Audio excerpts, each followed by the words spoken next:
Bonjour, bonjour, très heureuse de vous retrouver après ce doux week-end pour cette quotidienne du 27 septembre. Cette semaine, on consacre une semaine spéciale au monde rural. On s'intéressera aux fermes de la région, mais aussi aux 90 ans de l'association des femmes paysannes vaudoises. Et puis on revient sur la traditionnelle des Alpes de Saint-Cergue, parce que oui, elle a eu lieu en toute intimité, mais ça, on en parle avec notre invité. Bonjour Michel Badan. Bonjour. Vous êtes le président du comité d'organisation de cette des Alpes de Saint-Cergue, une édition spéciale en toute intimité.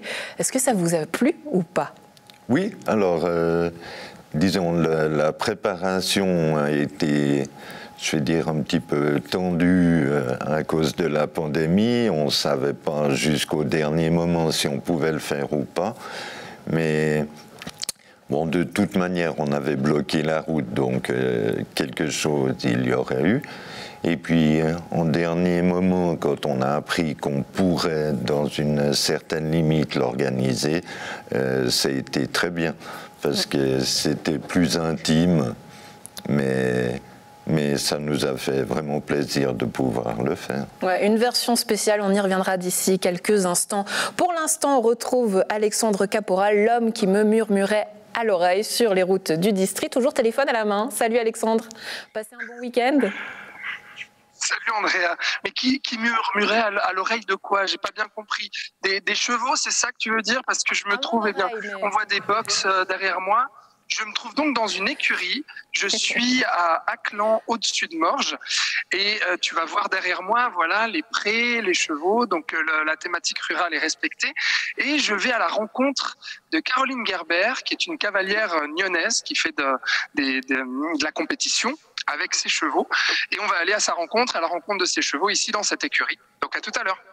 Ouais, thématique respectée, je vois même que tenue vestimentaire respectée, petite ambiance western, Alexandre. Ça, c'est au top. Pour l'instant, on s'intéresse à l'actualité. À Rolle, à la suite de la cyberattaque subie par la ville, la municipalité organise 2 séances d'information, les soirées des 28 et 30 septembre à 19h à la salle du château. La rédaction de NRTV suivra évidemment ces rendez-vous. En attendant, nous avons donné la parole à la conseillère d'État Nouria Gorité, à la tête du numérique et des systèmes d'information. Nouria Gorité, bonjour. Merci beaucoup de nous recevoir dans votre bureau. Merci. Ça fait plus d'1 mois que cette affaire de cybercriminalité est connue à Rolle. Aujourd'hui, quelles sont les priorités du canton par rapport à cette affaire ? D'abord, c'est une situation qui concerne prioritairement la commune, puisque, comme vous le savez, le canton ne gère pas l'informatique des communes, et c'est d'ailleurs tant mieux, parce qu'il y aurait des conséquences qu'on pourra détailler. Le canton est venu, disons, en aide à la commune de Rolle. Il s'est désengagé maintenant, en ayant donné des pistes, en ayant sécurisé, en ayant accompagné finalement la commune dans cette problématique qu'elle a rencontrée. Et puis, maintenant est venu le temps de la réflexion et du dialogue avec les communes vaudoises en général, et le canton, disons, entend initier cette discussion avec les communes pour établir avec elles quelles pistes finalement développer pour se prémunir, autant que faire se peut, à l'avenir de telles attaques.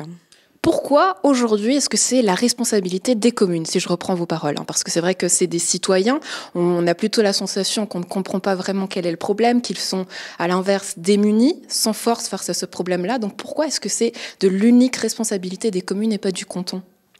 Parce que les communes sont responsables des données qu'elles traitent. Le canton ne collecte pas les données des citoyens de Rolle, ne gère pas la boîte mail des municipaux, du syndic, ne gère pas les relations aux entreprises rolloises. C'est bien les communes qui détiennent leurs données, et c'est d'ailleurs tant mieux, parce que si c'était le canton qui gérait les données de l'ensemble des communes vaudoises, et je rappelle qu'il y en a plus de 300, alors ça voudrait dire quoi? Ça veut dire que le canton de Vaud aurait accès à l'ensemble des informations de toutes les communes, et je crois qu'en vertu de la séparation des pouvoirs qui est consacrée dans notre Constitution, eh bien, ce n'est pas correct. Deuxièmement, ça voudrait dire que nous avons aussi la main sur le personnel communal, puisque nous devrions, disons, avoir l'autorité d'engagement sur le personnel qui administre les données et donc les services informatiques communaux. Et donc, ça veut dire aussi que nous aurions la main sur les budgets des communes, puisque nous devrions décider, nous, finalement, quelle est la part du budget communal qu'on consacre à la sécurité informatique. Et on voit bien, en élaborant déjà rien que ces 3 questions, que ça n'est matériellement pas possible. C'est contraire à la Constitution, à notre ordre institutionnel. Et donc forcément, c'est la responsabilité des communes. Vous dites que le canton est désengagé du côté de cette question-là. Pourtant, on a fait un peu le tour des communes. Et si on entend par exemple le syndic de la ville de Nyon, il nous dit que la commune est prestataire du canton, qu'en effet plusieurs emails passent par le site de la ville de Nyon, mais aussi par le canton. Donc là, finalement, c'est aussi votre responsabilité, la responsabilité du canton, cette question de cybersécurité. Alors, le canton de Vaud est tout à fait actif en matière, disons, de cybersécurité. On est d'ailleurs le seul canton qui nous sommes dotés d'une stratégie numérique, d'un SOC, d'un Security Operations Center, et nous sommes responsables de nos données. Et effectivement, par exemple, sur toutes les données qui relèvent de la responsabilité du canton, nous en assurons la responsabilité. En revanche, sur le personnel de l'administration nyonnaise ou reloise, eh bien, forcément, ça relève de la compétence du syndic. D'ailleurs, un des problèmes, ça a été que les boîtes mail de l'ensemble des membres de la municipalité de Rolle s'est retrouvée en accessibilité totale sur le darknet. Et donc là, évidemment, le canton de Vaud ne peut pas être responsable de cela. Il n'est pas question ici, aujourd'hui, je pense, de confronter canton et commune. Aujourd'hui, on sent qu'il y a urgence. Cette question de cybersécurité, on entend parler depuis 2013. Ça fait un moment que le canton aussi nous en parle, qu'il met en avant des démarches. Et finalement, on voit que les problèmes sont quand même là. Donc, qu'est-ce qu'il faut aujourd'hui changer selon vous ? La Confédération joue son rôle dans un programme qui s'appelle Mélanie, qui relève principalement de la sécurité nationale, d'ailleurs au sein duquel le canton de Vaud participe.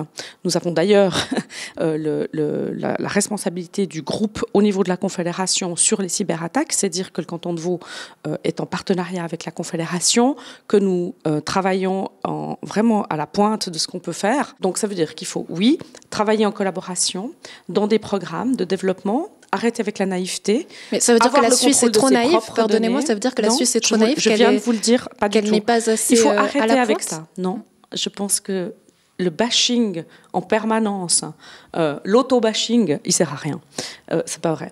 La Suisse est ni en retard ni en avance. La Suisse déploie des programmes de collaboration et nous sommes confrontés aux mêmes risques que l'ensemble des pays mondiaux. Parce que nous sommes attaqués. Tous les jours, l'État de Vaud est attaqué. Et vous me dites maintenant, que font les communes ?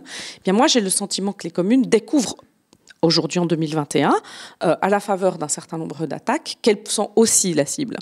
Nous avions la conscience que les banques étaient attaquées. Je vous ai parlé d'HSBC. Nous avions la conscience que les États pouvaient être attaqués. Nous avions eu l'intuition juste que les États cantonaux pouvaient être attaqués. Maintenant, nous avons la conviction que les communes le peuvent aussi. Et donc, c'est la raison pour laquelle, maintenant, ces communes doivent faire la démarche que nous avons faite de sécurité informatique. Alors, j'entends cet argument, mais je vais essayer encore, pardonnez-moi, avec un autre exemple. C'est vrai que si on prend encore ce cas à Rolle, sur le Darknet, on peut voir qu'il y a des arrangements fiscaux, notamment que le canton conseille par rapport à certaines entreprises et avec le cas de Rolle. Ça, c'est des choses qui vous concernent directement, que ces données-là, aujourd'hui, fuitent. C'est embêtant quand même. Écoutez, ça c'est la responsabilité en l'occurrence de la commune de ne pas avoir numérisé des données, de les avoir préservées, sécurisées. Moi, je peux avoir accès à une information qui concerne un tiers, c'est pas pour autant que j'ai le droit de la mettre en danger sur le darknet. Vous voyez ? Et c'est ce qui s'est passé en l'occurrence à Rolle. Qu'est-ce que ça veut dire que vous êtes victime aujourd'hui aussi de cette attaque-là ? C'est tout le sens d'ailleurs de l'intervention de nos 2 collaborateurs à 100% aux côtés de la commune de Rolle. La première urgence que le canton de Vaud a eue, c'est de vérifier dans l'ensemble des boîtes mail de la municipalité de Rolle et des employés que dans les pièces attachées ne figurent pas des documents confidentiels qui concerneraient les systèmes d'information de l'État et qui présenteraient des vulnérabilités et au travers desquelles on pourrait accéder aux services globaux de l'État de Vaud. Par rapport à cette analyse, où est-ce que vous en êtes ? Est-ce qu'il y a justement des données sensibles ? Alors, les données sensibles, elles y sont. Par contre, ce qu'on a pu établir maintenant, c'est qu'elles ne présentent pas de failles et de vulnérabilités pour ces hackers de venir pénétrer les systèmes d'information de l'État de Vaud. Quelle sera la suite si vous deviez nous donner 3 objectifs à atteindre pour rétablir la situation, corriger, faire mieux pour le reste du canton aussi ? Alors tout d'abord, sur Roll spécifiquement, nous avons accompagné la commune en reprenant les conclusions de l'audit qu'elle avait établi, qui n'avait pas donné lieu à des corrections. Hein, et donc on voit bien que quand une commune maintenant elle établit des audits pour établir des failles, c'est important de les corriger rapidement. Deuxième point, ma collègue Christelle Luisy en charge des communes et moi-même en charge de la sécurité informatique de l'État, nous avons adressé un courrier aux fêtières, à l'Association des communes vaudoises et à l'Union des communes vaudoises, avec lesquels on avait déjà commencé à discuter des enjeux de la cyberadministration nous les avons conviés à une réunion pour qu'on puisse maintenant voir comment est-ce que disons, on peut être utile aux communes. Il va falloir qu'on trouve des solutions ensemble pour renforcer, vraisemblablement, par un dialogue canton commune, comment faire mieux en cas d'attaque pour avoir une cellule d'intervention d'urgence. La Confédération en a une, nous en avons une. Je pense que maintenant, pour renforcer le dispositif institutionnel, ce serait bien, effectivement, qu'on réfléchisse aux pistes avec les communes. Avoir une verticalité entre la Confédération, le canton et les communes. Un alignement. Nouria Gorité, merci beaucoup d'avoir répondu à nos questions. Je vous en prie. Bonne fin de journée. En plateau, retour sur la 34e édition de la des Alpes de Saint-Cergue avec vous, Michel Badan. Alors, on l'a dit, une édition toute intimiste. Finalement, c'était, on a envie de dire, presque un retour aux sources. Tout à fait. Alors, on aurait cru être aux premières des Alpes qu'on a organisées. Bon, le décor était un petit peu différent, mais se retrouver juste au milieu des habitants de la région, c'était un grand plaisir aussi. Ouais, c'était finalement redonner cette fête aux habitants de Saint-Cergue. Quels ont été peut-être les échanges qu'il y a eu avec les habitants, l'ambiance, comment ça s'est déroulé? Disons, on était beaucoup plus proche. Une édition normale où il y a entre 15 et 20 000 spectateurs, on fait que de se croiser, où on est sans arrêt appelé au téléphone, t'es où, t'es né, tandis que là, tout le monde pouvait se voir et le ressenti qu'on a, même de la part de la municipalité de Saint-Cergue qui nous a félicité le samedi soir, c'est que ça a vraiment plu à tout le monde. Ouais, une version tellement intimiste qu'il y a eu carrément de l'amour dans l'air. Hein. Il y a eu une demande en mariage. Exactement. Qu'est-ce qui s'est passé? On a un amodiataire qui a choisi ce moment, au moment du départ du troupeau, pour demander son ami en mariage.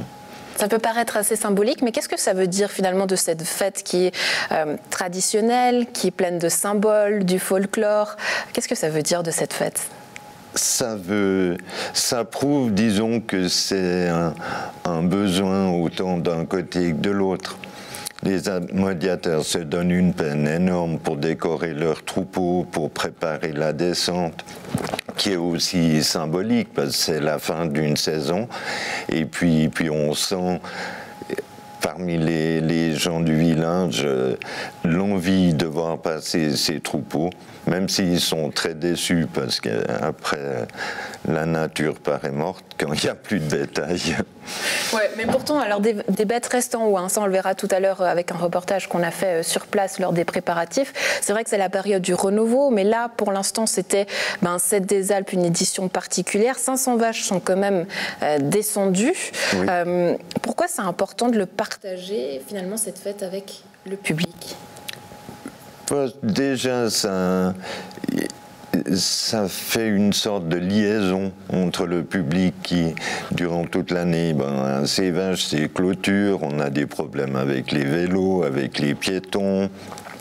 Il y a, depuis l'année passée, la crainte du loup qui rend les bêtes plus agressives, et il n'y a pas toujours une grande compréhension entre la population et les propriétaires de bétail, et ça permet de se rencontrer, de discuter, et c'est comme un folklore, disons, que tout le monde apprécie. Ouais, c'est intéressant ce que vous dites, Monsieur Badan. Ça veut dire que finalement, c'est une façon de faire en sorte que la ville et la campagne coexistent ensemble à côté? Tout à fait, oui. Et d'ailleurs, on avait un projet il y a quelques années de faire, en association avec la fête du vin à Nyon, de faire vraiment du sommet du Jura au bord du lac, pour montrer qu'en fait, on est tous liés.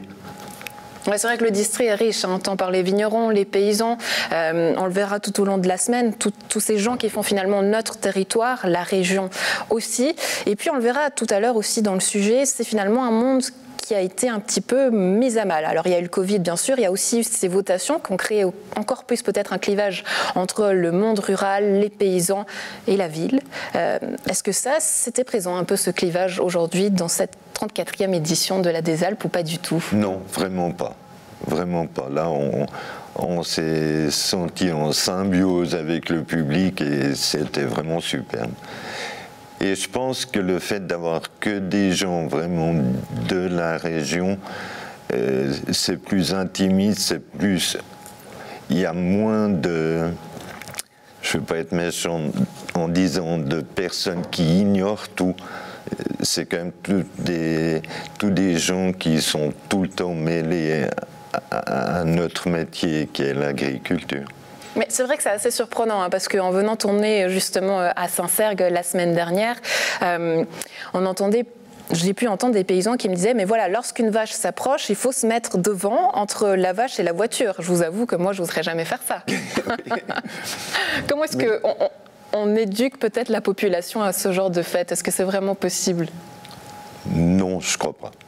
Je crois pas parce que, bon, dans une manifestation comme cette année, oui, parce qu'il y a quand même moins de foule, il y a moins de danger, tout le monde est moins tendu, mais on le voit dans les années normales, on a presque peur du matin au soir. Ouais, c'est beaucoup de stress, hein. Alors on va y revenir d'ici quelques instants. Pour l'instant, on va peut-être dompter les animaux, ou Alexandre qui est dompté lui-même un peu au calme avec des chevaux. Oui, Andrea, effectivement, toujours donc dans cette écurie, et je suis allé à la rencontre donc de la Nyonnaise Caroline Gerber. Bonjour Caroline. Salut Alexandre. Alors Caroline, dites-nous où est-ce qu'on se trouve ici? Alors là, on est à Clans, dans une petite écurie plutôt un peu loisir, campagnarde, familiale. Ouais, c'est une atmosphère très, très sympa pour les chevaux. Ils ont des grands parcs. C'est une écurie qui est en fait gérée par une connaissance à moi qui fait aussi du complet. Et du coup, ouais, j'ai du plaisir à venir là tous les jours.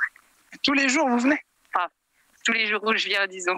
Mais ouais, c'est vrai que là, j'ai un petit peu diminué. Je viens 4 à 5 fois par semaine. Donc, je disais en introduction, vous faites de la compétition à haut niveau. Donc, ça s'appelle le complet. C'est ça, la discipline, le concours complet, exactement, en équitation. Avec vos 2 chevaux, on est en train de se diriger justement pour aller voir ces 2 chevaux. Mais à quel point ça occupe votre vie, cette compétition, justement? Jusqu'à présent, jusqu'à juin, j'aurais dit 100% de ma vie, 100% de mon temps. C'était vraiment beaucoup de concessions et ouais, beaucoup de travail. J'avais 4 chevaux que je sortais en international. Et puis là, ouais, c'est vrai qu'avec ma presque qualification aux Jeux Olympiques, et puis ouais, finalement, j'ai pas pu aller. C'était vraiment un coup dur.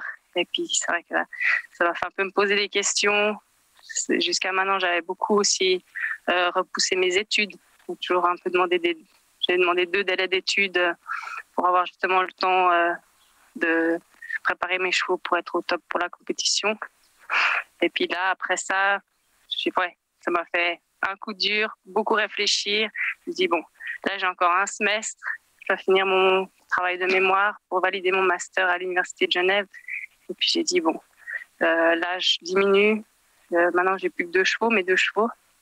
Et puis, du coup, là, ouais, je pense que je monte à cheval 3 ou 4 fois moins qu'avant.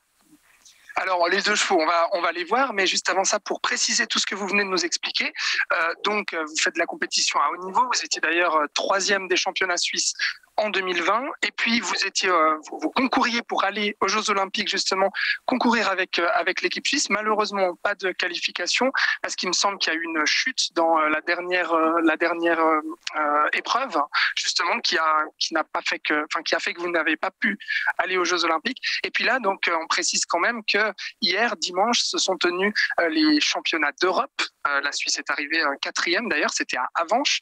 Vous n'avez pas participé non plus à cette compétition. Qu'est-ce que ça veut dire? Ça veut dire que vous prenez un petit peu plus de temps pour vous, pour vos études, vous vous séparez petit à petit de la compétition?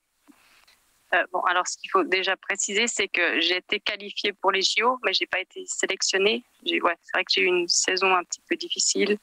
Et après, avec cette non-sélection, c'était le moment vraiment de peut-être faire un pas en arrière. Enfin, dans ma tête, c'est une expression de dire un pas, mais j'ai plutôt fait 5 pas en arrière.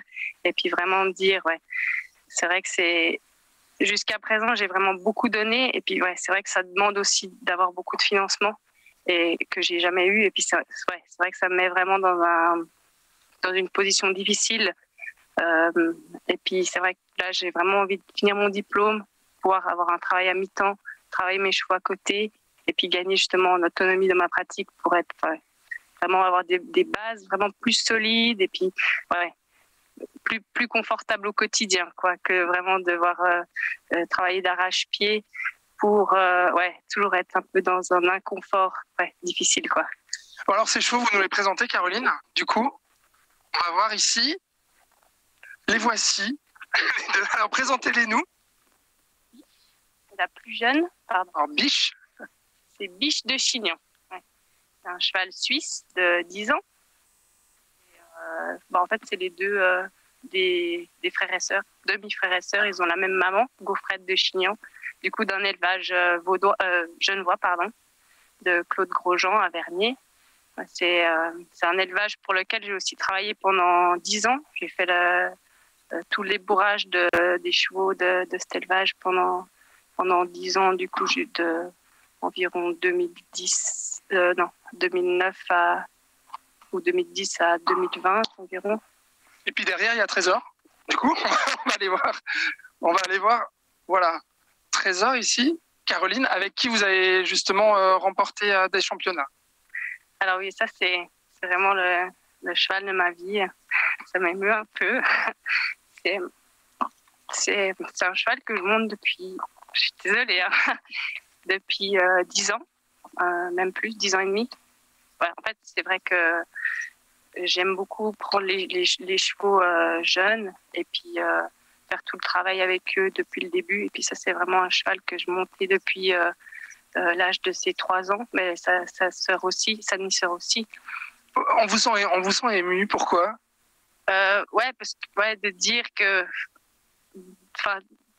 d'avoir travaillé ce cheval pendant plus de 10 ans et puis d'arriver à haut niveau avec, c'est vraiment un gros accomplissement pour moi et je sais pas, je leur dois vraiment beaucoup à ces chevaux. On va expliquer tout à l'heure la relation un petit peu que vous entretenez avec ces chevaux. Et puis on expliquera aussi comment vous êtes arrivé justement dans l'équitation à haut niveau. Mais Andrea, je te rends la parole. Et puis nous, on va essayer de brosser un petit peu Trésor et Biche avec Caroline. Donc à tout à l'heure. On se réjouit des métiers de passion, c'est ce que nous disait Michel Badan en plateau. C'est quelque chose qui vous parle, j'imagine, parce que vous aussi, vous étiez... forcément au contact des animaux, des vaches. Vous avez été pendant 20 ans à la tête d'une exploitation. Qu'est-ce que ça évoque pour vous, ce rapport peut-être à l'animal?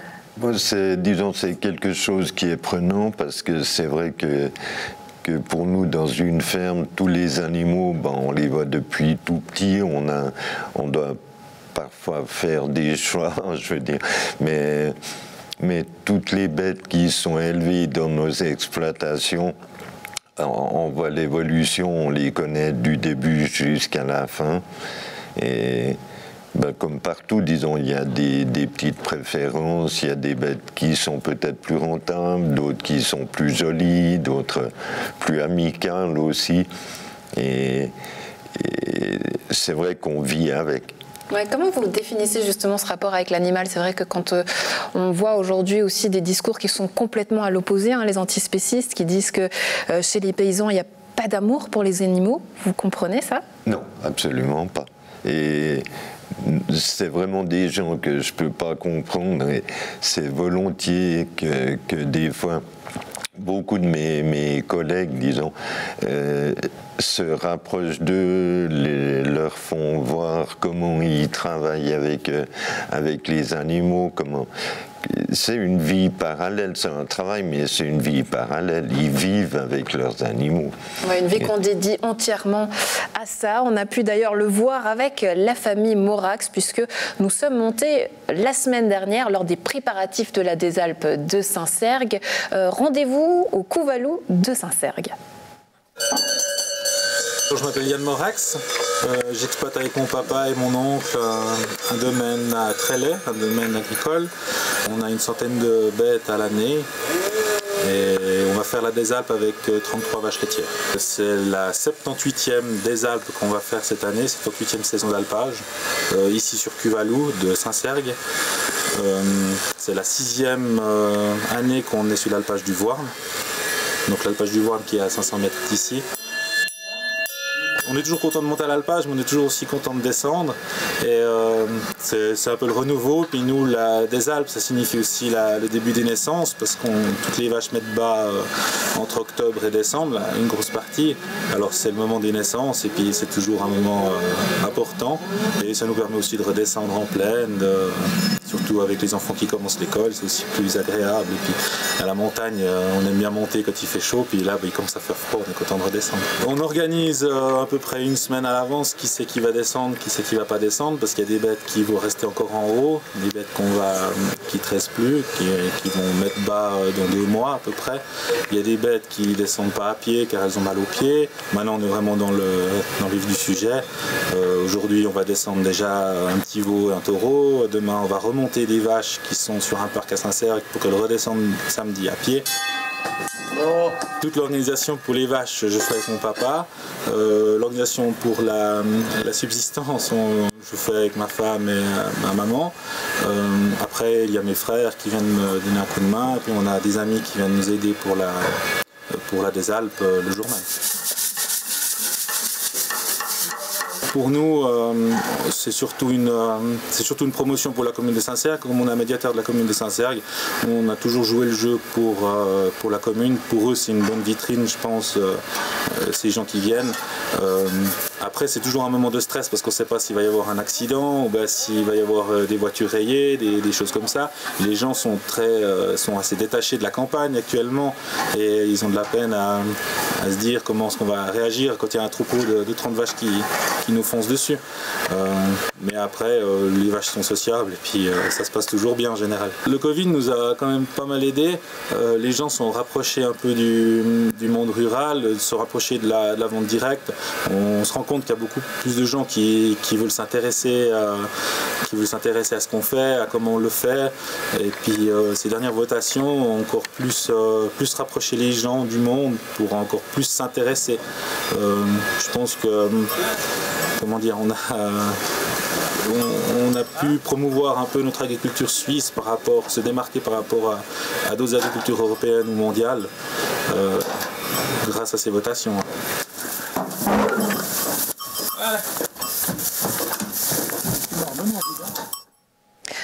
Michel Badan, des gens détachés de la campagne, même s'ils se sont rapprochés peut-être de la vente directe, vous êtes d'accord avec cette analyse ? À moitié, à moitié, parce que c'est vrai que je dirais pas que les gens étaient détachés de la campagne, mais c'est plutôt qu'ils avaient d'autres habitudes et pour eux, c'est le travail. On a de plus en plus de pendulaires quand même qui ne vivent pas vraiment au milieu de nous. Et là, le fait de ne plus pouvoir partir en vacances, de ne plus pouvoir aller faire leurs courses à l'étranger, c'est vrai que ça les a rapprochés de notre milieu. Mais qu'est-ce que ça dit de votre milieu ? Parce que c'est vrai que, par exemple, si on prend votre cas, votre exploitation a été transmise à votre neveu. Est-ce qu'il y a encore aujourd'hui des jeunes qui veulent s'impliquer là-dedans, qui veulent vivre de ce milieu-là ? Oui, il y en a beaucoup. Je dirais même plus qu'il y a une vingtaine d'années. On voit beaucoup de jeunes et de plus en plus une proportion de jeunes filles aussi qui se replongent là-dedans, qui font leurs écoles d'agriculture, qui vont soit comme ouvriers, ouvrières, soit qui reprennent un domaine. Il semble qu'il y a un petit peu une renaissance de cet amour de la terre, disons, et du bétail. Ouais, on recevra d'ailleurs l'Association des femmes paysannes qui fête cette année les 90 ans. Rendez-vous le mercredi. Donc c'est un milieu qui a su aussi s'adapter, évoluer, c'est ce que vous dites. Qui a dû et su, oui, qui a été forcé à plusieurs périodes, disons. On a dû changer nos productions, après on a dû s'adapter aux problèmes d'importation, de limiter la production, et vraiment c'est un métier qui a énormément évolué et changé, mais qui a su le faire. Ouais, on a parlé tout à l'heure des votations par rapport à la loi aussi, aux choses à encore changer. Sur quoi est-ce qu'il faudrait encore appuyer selon vous ? C'est difficile à dire. Je pense que le souhait de tous ces gens, ça serait que leurs produits soient mieux reconnus. Parce que c'est vrai, bon, tout le monde voit les subventions qu'ils reçoivent, mais s'ils reçoivent des subventions, c'est parce que leurs produits ne sont pas payés le prix correct. Alors, je pense que la principale évolution, ça serait ça, la reconnaissance de leur travail et que le produit soit payé à un prix correct. Ouais, et peut-être qu'il a aussi sa place aujourd'hui dans les marchés, dans les gros commerces. Tout à fait, oui. Oui. Ça, c'est quelque chose à laquelle vous y croyez. C'est vrai qu'on aura l'occasion aussi d'en reparler tout au long de la semaine.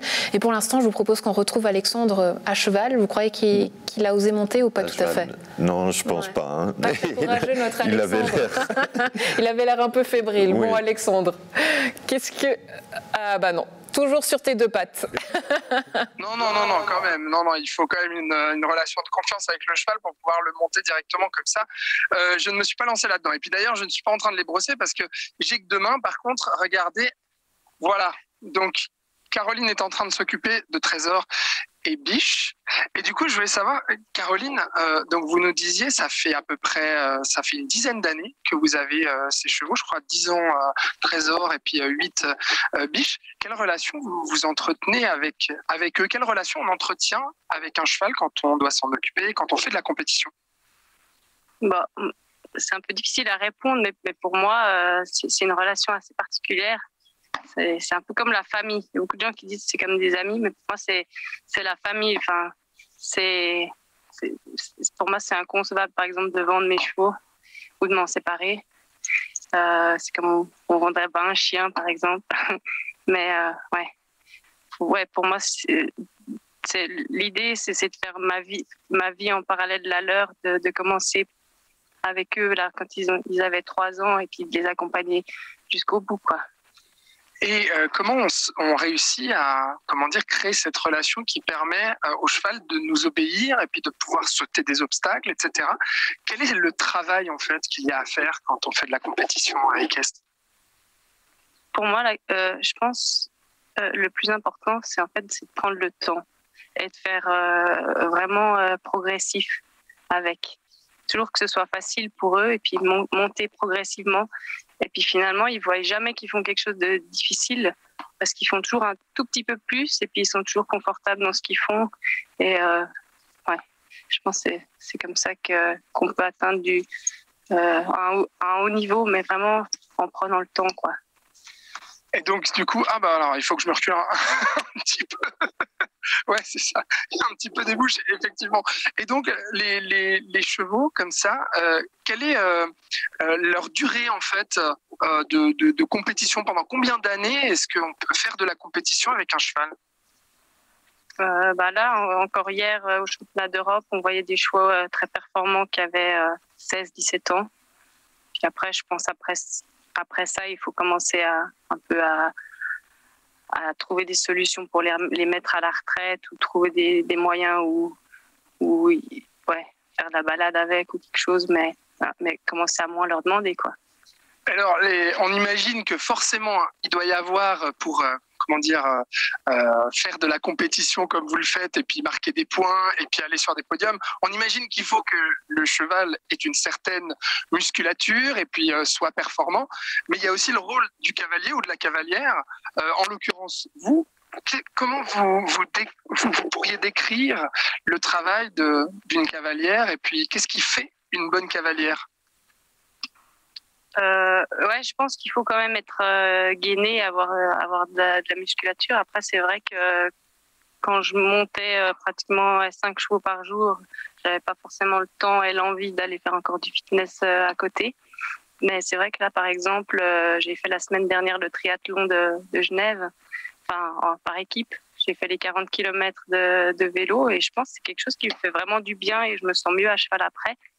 Et je pense que c'est vraiment un truc à réfléchir. Et puis c'est vrai qu'aussi moins monter à cheval, ça me donne l'occasion de faire d'autres choses et puis qui me permettent, à mon avis, de mieux monter à cheval.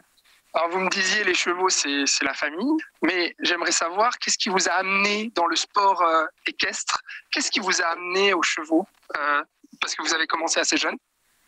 C'est la même réponse, c'est la famille. En fait c'est ma mère qui est une grande passionnée d'équitation. Puis depuis tout jeune, mes frères et moi on a pu monter sur ses chevaux, puis après on a eu un poney. Et puis depuis toujours j'ai pu monter et être encadrée par ma mère. Qui est vraiment quelqu'un qui a beaucoup de sentiments avec les chevaux et vraiment beaucoup de savoir qu'elle a pu me transmettre. Et c'est de là que je tiens tout ça aussi dans la formation des chevaux, puis d'avoir des bases solides pour en fait durer, pour pouvoir travailler avec des chevaux pendant longtemps à haut niveau. Parce que d'aller à haut niveau avec un cheval qui allait déjà à haut niveau et puis juste reproduire ce qui a été fait ou alors l'amener et continuer après sur du long terme avec, c'est aussi des autres relations avec les chevaux et c'est vraiment, pour moi c'est vraiment un travail qui me passionne en fait de pouvoir travailler sur du long terme avec les chevaux, quoi. Et ça c'est vraiment quelque chose que c'est ma mère qui m'a transmis aussi par des valeurs très fortes, je pense.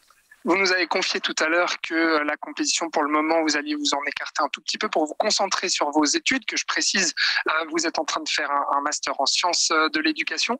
Donc la suite pour vous, dans le sport équestre, quelle est-elle ? En fait, j'ai travaillé pendant 1 an et demi en Angleterre dans une écurie de concours complet. Et j'ai eu l'occasion d'aller voir des grosses épreuves de 5 étoiles, Burley, badminton par exemple. Et c'est vraiment quelque chose qui me fait rêver, quoi. Et d'ailleurs, j'ai des amis anglais et je leur ai toujours dit, je viendrai avec Trésor à badminton et vous serez là pour m'encourager. Et puis, ils nous attendent toujours. Et puis, j'espère peut-être pouvoir faire ça l'année prochaine avec. Puis c'est vrai qu'il y a aussi le championnat du monde à Rome l'année prochaine. Donc ça peut aussi être une option. Eh ben merci beaucoup Caroline de nous avoir confié tout ça. Du coup on a compris vos objectifs pour la suite. Et puis merci beaucoup de nous avoir accueillis ici dans cette écurie à Aclan pour voir Biche et Trésor et puis pouvoir vous rencontrer aussi Caroline. Merci et bonne journée. Merci à vous. Et voilà Andrea, du coup je vais voir, peut-être Caroline va me donner quelques conseils pour monter à cheval après, mais ce sera hors caméra, je suis désolé. Ouais, on t'a senti un peu fébrile Alexandre, donc à mon avis c'est plus que quelques heures de cours, hein. Pas tout de suite pour le cheval. À demain Alexandre. Et puis pour nous, Michel Badan, à vous de vous laisser partir. Peut-être un mot sur l'année prochaine, puisque ce sera une édition particulière pour la des Alpes de Saint-Sergue, on l'espère en tout cas, mais on devrait fêter les 35 ans. Tout à fait. Et ça fait déjà un bon moment qu'on s'y attelle, disons. Et je veux dire, cette année était un petit peu un entraînement, mais l'année prochaine, pour les 35 ans, on prévoit de vraiment, et on espère y arriver, faire une grande fête avec des superbes animations. Je ne vous en dis pas plus pour le moment, mais ça doit être quelque chose de beau. On sent que quelques rêves fous devraient être exaucés. En tout cas, c'est ce qu'on vous souhaite, Michel Badan, à vous et à tout le comité d'organisation de la des Alpes de Saint-Sergue. Très belle journée à vous. Merci beaucoup et au plaisir. À la maison, un plaisir d'avoir été en votre compagnie. La suite de notre programme sur Lyon Région Télévisions, cette semaine en tout cas consacrée au monde rural. On s'intéresse, vous l'aurez compris, aux fermes, aux paysans, aux vignerons, mais aussi à l'association des femmes paysannes vaudoises. Bonne suite de programme, à très vite.